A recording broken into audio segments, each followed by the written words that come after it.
দেখো তোমরা প্রথমে আলুগুলোকে একদম পাতলা পাতলা করে কেটে নেবে, ঠিক আছে? কেটে নেওয়ার পরে বাটিতে জল দিয়ে ধুয়ে নেবে, তারপরে ভালো জলে রাখবে।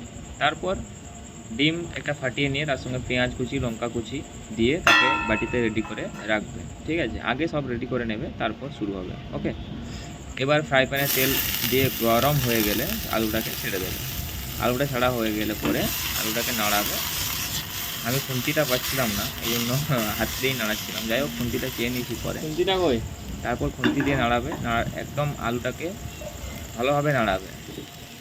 আবার নাড়ানো শুরু হয়ে গেছে, খুন্তি পেয়ে গেছি, খুন্তি দিয়ে নাড়ানো শুরু হয়ে গেছে, ঠিক আছে? আমরা যেহেতু অল্প লোক, দুজন ছিলাম, তো সেই জন্য দুজনের জন্য এটাই যথেষ্ট ছিল।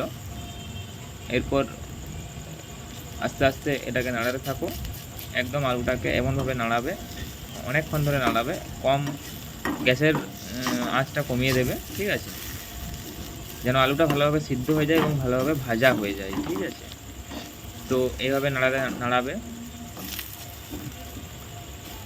তারপর আলুটাকে এমনভাবে নাড়াও, এতক্ষণ সময় নিয়ে নাড়াও যেন আলুটা একদম সিদ্ধ প্লাস বেশ ভালোভাবে ভাজা হয়, ঠিক আছে? আলুটাও সিদ্ধ হবে, ভালোভাবে ভাজাও হয়ে যাবে।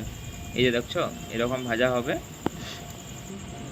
তো আমার ভাজা প্রায় শেষ হয়ে এসেছে। এরপর আমরা সেই ডিমটাকে ঢেলে দেবো ওই আলুটার মধ্যে, ওই ভাজা আলুর উপর ডিমটাকে এইভাবে ঢেলে দেবে, ঠিক আছে? ঢেলে দেওয়ার পর ডিমটাকে যেমন আমরা ভুজিয়া বানাই সেইভাবে ভুজিয়া বানানো স্টার্ট করে দেবে। গ্যাসের ওভেনটা স্পিডটা একদম কমিয়ে রাখবে।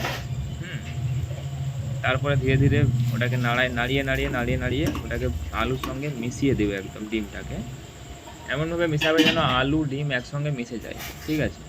এরপর এটাকে